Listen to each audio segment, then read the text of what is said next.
Hello বন্ধুরা, Sulata cooking রেসিপির পক্ষ থেকে সকলকে জানাই স্বাগত। আজকে কিন্তু আমি আরেকটি মজার রেসিপি নিয়ে হাজির হয়েছি। জিভে জল আসার মতো এতটাই মজার রেসিপি। আজকে কিন্তু আমি বাগার মাছ রান্না করব, আর এই মাছটা কিন্তু আমি কেটে আপনাদের কিন্তু দেখাইছি বন্ধুরা। আর সেখান থেকেই কিন্তু বেশ কিছুটা আমি আজকে মাছ নিয়েছি রান্না করার জন্য। আর মাছগুলোকে কিন্তু আমি লবণ দিয়ে খুব ভালো করে ধুয়ে জল ঝরিয়ে নিয়েছি। এখন মাছগুলোকে আমি লবণ হলুদ দিয়ে বেশ ভালো করে মেখে এগুলোকে আমি ভেজে নিব। চলে যাব চুলায়। কড়াইটা কিন্তু আমি বেশ ভালো করে গরম করে নিব। আর কড়াইটা বেশ ভালো করে কিন্তু গরম করে নিলে মাছ কিন্তু লেগে ধরে না। আমি মাছে কিন্তু লবণ হলুদ দিয়ে খুব ভালো করে মেখে নিব। এখন তেলটা কিন্তু আমার গরম হয়ে গেছে। একে একে মাছগুলো দিয়ে কিন্তু সাবধানে ভাজতে হয় বন্ধুরা, এতটাই পরিমাণে মাছটা ফুটে চোখে মুখে কিন্তু আসতে পারে, সেই জন্য আপনারা কিন্তু সাবধানে মাছটা ভাজবেন। আজকে মাছ ভাজতে গিয়ে কিন্তু আমার অবস্থাটা অনেক খারাপ হয়ে গেছে বন্ধুরা।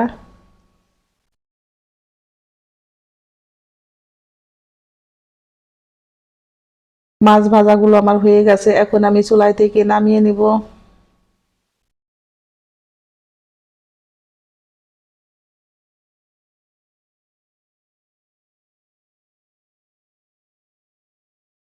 আমি এখন বাকি মাছগুলো এইভাবে কিন্তু বন্ধুরা ভেজে নিব।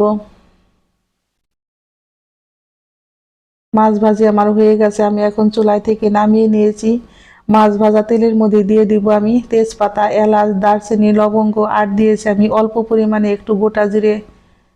ফোড়নটা কিন্তু আমি একটু লাল লাল করে ভেজে নিব। ফোড়নটা আমার রেডি হয়ে গেছে, এখন দিয়ে দিব আমি কুচি করে রাখা বেশ কিছুটা পরিমাণে পেঁয়াজ। এই পেঁয়াজগুলোকে কিন্তু আমি একদম লাল লাল বেগুনি করে ভেজে নিব। পেঁয়াজগুলো আমার ভাজা হয়ে গেছে, এখন আমি দিয়ে দিব বেটে রাখা পেঁয়াজগুলো।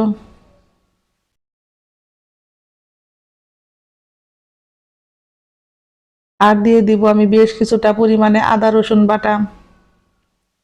এখন সমস্ত মশলা দিয়ে কিন্তু আমি বেশ ভালো করে কষিয়ে নিব। চুলার আঁচটাকে কিন্তু এই পর্যায়ে লোতে রাখতে হয়। এখন আমি দিয়ে দিব একটা টমেটো বাটা। এখন সমস্ত মশলা দিয়েও কিন্তু আমি আবারও বেশ ভালো করে 3 থেকে 4 মিনিট কষিয়ে নিব। মশলাটা যত ভালো করে কষানো হয় বন্ধুরা, এই তরকারিটা খেতে কিন্তু ততটাই পরিমাণে মজার হয়। এখন আমি দিয়ে দিব মশলা, হলুদের গুঁড়া, মরিচের গুঁড়া, ধনিয়ার গুঁড়া, আর দিয়ে দিব আমি স্বাদ মতো লবণ। এখন আমি অল্প পরিমাণে জল দিয়ে কিন্তু মশলাগুলোকে বেশ ভালো করে কষিয়ে নিব। এই মাছের তরকারিতে বন্ধুরা মশলাটা যত ভালো করে কষানো হয় তরকারিটা খেতে কিন্তু ততটাই মজার হয়। আমি কিন্তু মশলাগুলোকে বেশ ভালো করে কষিয়ে নিয়েছি, মশলা থেকে কিন্তু আমার তেল উঠে এসেছে। এখন আমি দিয়ে দিব ভেজে রাখা মাছগুলো। ভেজে রাখা মাছগুলো দিয়েও কিন্তু আমি খুব সুন্দর করে বন্ধুরা কষিয়ে নিব।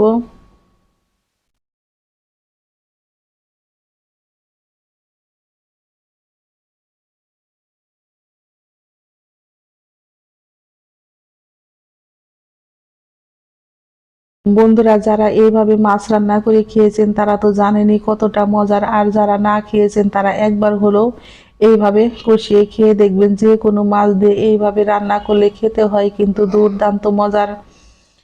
হ্যালো বন্ধুরা, এই পর্যায়ে আমার রান্নার রেসিপি একটু যদি ভালো লেগে থাকে অবশ্যই একটা লাইক করবেন, কমেন্ট করবেন, এবং যারা আমার নতুন বন্ধু আছেন তারা আমাকে একটা সাবস্ক্রাইব করতে ভুলবেন না।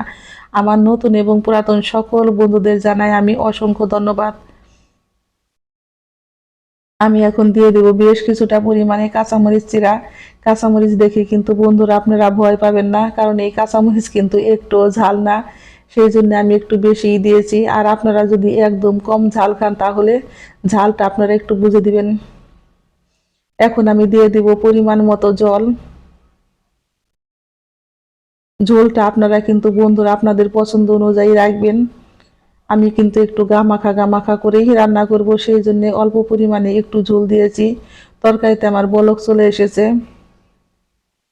আমি লবণটা দেখে নিব ঠিক আছে কিনা।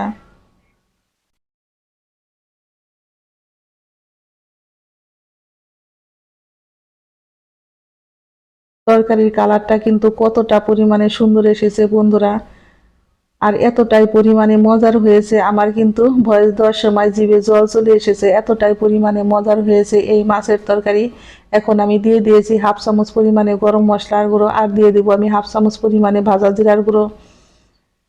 এখন মশলাটা দিয়ে কিন্তু আমি এইভাবে 1 থেকে 2 মিনিট একটু নেড়ে তরকারিটাকে আমি নামিয়ে নিব। ঝটপট তৈরি হয়ে গেল বন্ধুরা আমার বাগার মাছের তরকারি। পরিবেশন করে দেখাচ্ছি বন্ধুরা, দেখুন কতটা সুন্দর হয়েছে, দেখতে যেমন সুন্দর হয়েছে, খেতেও হয়েছে কিন্তু সেই স্বাদ।